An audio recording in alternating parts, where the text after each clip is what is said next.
আসসালামু আলাইকুম। কেমন আছেন বন্ধুরা সবাই? আজকের আকর্ষণীয় ভিডিওতে আপনাদের স্বাগত। এই তো সকাল থেকে নাস্তার প্রসেসিং চলতেছে। এখানে ডিম সেদ্ধ দিয়ে দিয়েছি, এদিকে আমি রুটি বেলতেছি।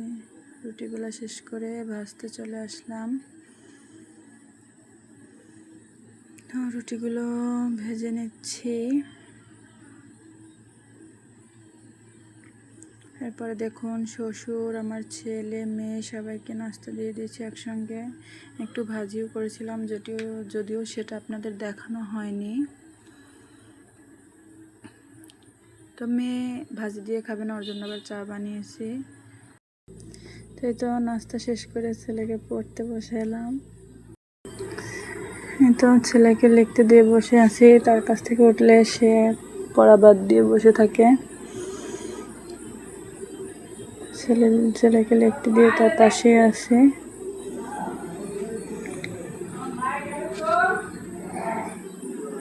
তো আপনারা যারা আমার চ্যানেলটা এখনও সাবস্ক্রাইব করেননি, অবশ্যই আমার চ্যানেলটা দয়া করে সাবস্ক্রাইব করে দিবেন। আমি যেহেতু নতুন, আপনাদের সাপোর্ট চাই, আপনারা পাশে থাকবেন অবশ্যই। আশা করি আমি নতুন হিসাবে আপনাদের কিছু দেওয়ার চেষ্টা করতেছি। এই তো আপনাদের ভাইয়ের মধ্যে বাজার নিয়ে চলে এসছে। তো দেখেন ছেলেকে মেয়েকে বাজারে আজকে নিয়ে যায়নি, তাই ওরা কীভাবে এসে দাঁড়িয়ে আছে।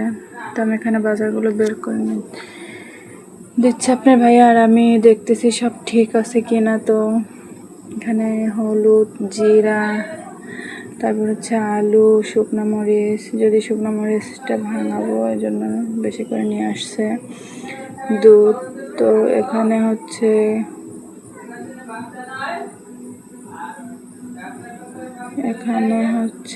শসা, তো আমি এগুলো ঢেলে নিলাম। কাঁচামরিচ, শসা আর ধনেপাতা। যেহেতু মাছের বাজার আজকে করা হয়নি, কারণ গতকালকে আপনার ভাইয়া মাছের বাজার করেছিল, তো সেগুলোই ছিল। তো আজকে আর মাছ আনতে বারণ করে দিয়েছিলাম, তাই আর মাছের বাজার করেনি। তো এই তো সব বাজার আজকের মতো আমি এখন সব এক এক করে গুছিয়ে নিব।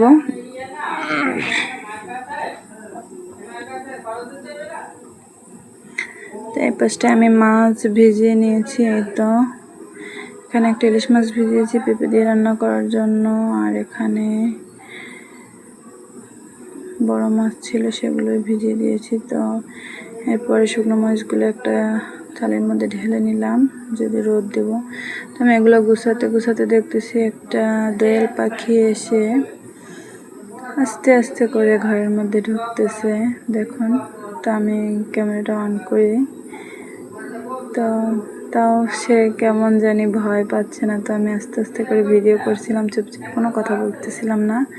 ঘরে কেউই ছিল না, ছেলে আর ছেলের দাদা গেছে একটু রাস্তায় হাঁটতে, যেহেতু আজকে শুক্রবার, ছেলের মাদ্রাসা নাই, আর ছেলের বাবা একটু বাইরে গেছে। তো আমি একাই ছিলাম, মেয়ে গেছিল নানুর বাসায়। তো আমার খুব ভালোই লাগতেছিল। এরকম পাখি আসলে মাঝে মাঝেই আসে, তো আজকে ভাবলাম একটু ভিডিও করি, তাই আর কি ভিডিও করা। দেখেন, দেখতে ভালোই লাগতেছে না? জাতীয় পাখি দোয়েল। সেই দোয়েল আমার দরজার সামনে দাঁড়িয়ে আছে, ঘরের মধ্যে ঢুকছে, খাবার খুঁজতেছে।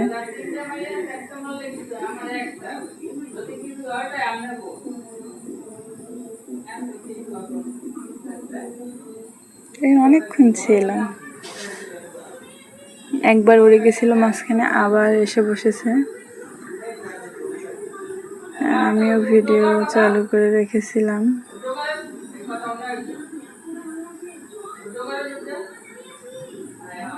এর মধ্যে আমার ছেলে আর শ্বশুর চলে আসছে, তারা এসে বসেছে। তাদেরকে বলছিলাম যে বাবা জানো আজকে একটা দোয়েল পাখি আসছে। তো ছেলে বলছে কই, তা দেখাইছি ওকে। দেখেন বাইরে কি সুন্দর রোদ উঠেছে, আমি শুকনো মরিচগুলো রোদ দিয়ে দিছি।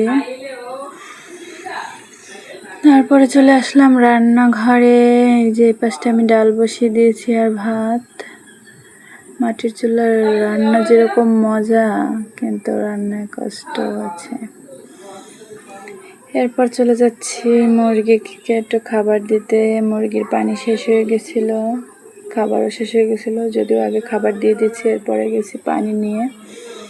তাই তো আমার মুরগিগুলো যদিও ওদের আটকে রাখি, ছাড়ি না, আর কিছুদিন গেলেই ডিম দেবে। তো এরপর চলে আসলাম মশলা রেডি করতে, যে ডালের জন্য রসুনগুলো একটু ছেঁচে নিচ্ছি। আর এই পাশটায় পেঁয়াজ আর রসুন আর পেঁয়াজ একটু বেটে নিলাম।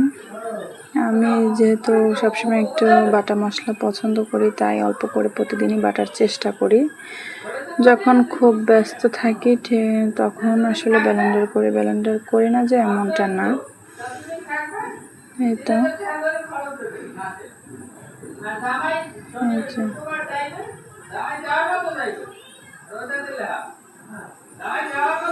তো এখানে পেঁয়াজ রসুন বেটে নিয়েছি, কেটে নিয়েছি, আর কাঁচামরিচ, ওই পাশে ধনেপাতা আর আমরা কেটে নিয়েছিলাম, ওগুলো আর দেখালাম না।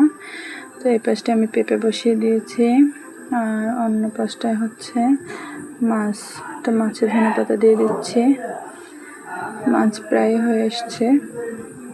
এরই মধ্যে দেখেন কি অবস্থা, বাহিরে অন্ধকার একদম। তাড়াতাড়ি করে মরিচগুলো উঠিয়ে নিচ্ছি, মনে হচ্ছে এখনই বৃষ্টি নামবে।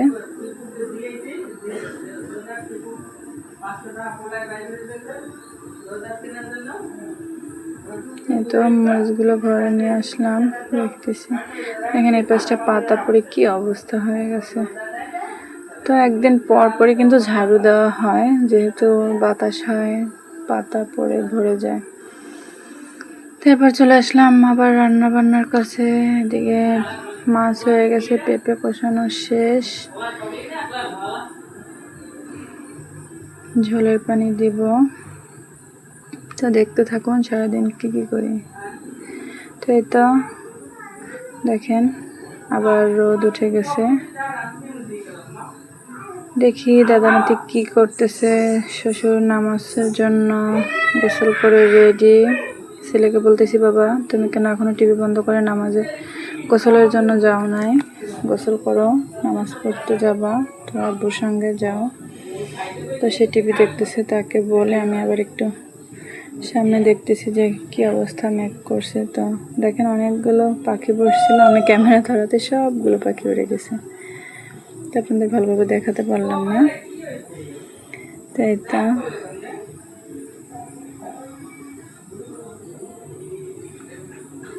এই যে একটা আবার দোয়েল পাখি পাশটায় বসে আছে, কি জানো না খাচ্ছে।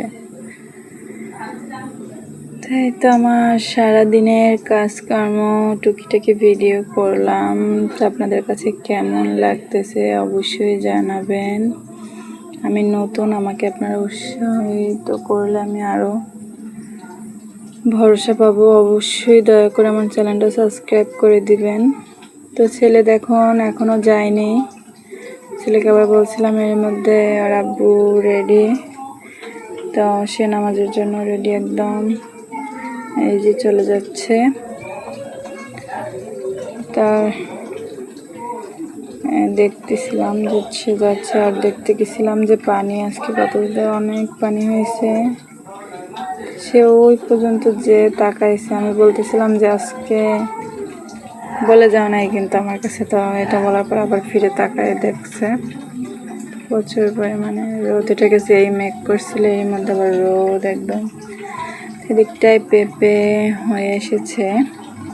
তো এই তো রান্না বান্না শেষ, দুধ চুলায় রেখেছিলাম, নিয়ে যাব এখন। তো ঝাড়ু দিয়ে একদম সব কিছু ফ্রেশ করে ফেলছি। এই পাশটা সুন্দর করে ঝাড়ু দিয়ে পরিষ্কার করে ফেলছি। তো আমার ভিডিওগুলো আপনাদের কাছে কেমন লাগে আমাকে জানাবেন কমেন্টের মাধ্যমে। আপনারা পাশে থাকলেই সব কিছু সম্ভব, আপনারা পাশে না থাকলে কিন্তু আমি কোনোদিনই এগিয়ে যেতে পারবো না। আর অবশ্যই আমার কথার ভুল ত্রুটি হলে মাফ করে দিবেন। তারপর চলে গেছিলাম বিকেলবেলা একটু কাজ ছিল আপনাদের ভাইয়ার আমার, তাই বের হয়েছিলাম। তো এই যে মেয়েকে নিয়ে সে গাড়িতে বসে আছে, এরপর আমি যে গাড়িতে উঠছি, এই তো তারপর আমরা চলে যাচ্ছি আমাদের কাজের জায়গায়। তো আজকে এই পর্যন্তই, খোদা হাফেজ। সবাই কেমন আছেন? সবাই অবশ্যই ভালো থাকবেন। সরি, আমি বলতে গেছিলাম ভালো থাকবেন, হয়ে গেছে কেমন আছেন। আমি নতুন, তাই তো আমি আগেই বললাম যে আমার সব কিছু মাফ করে দেবেন। তাই সন্ধ্যায় শ্বশুর, বাবা, মা সবাই মিলে একটু মুড়ি মাখা খাচ্ছিলাম, সেটাই একটু ক্লিপ নিয়েছিলাম। তো সবাই ভালো থাকবেন, সুন্দর থাকবেন। আসসালামু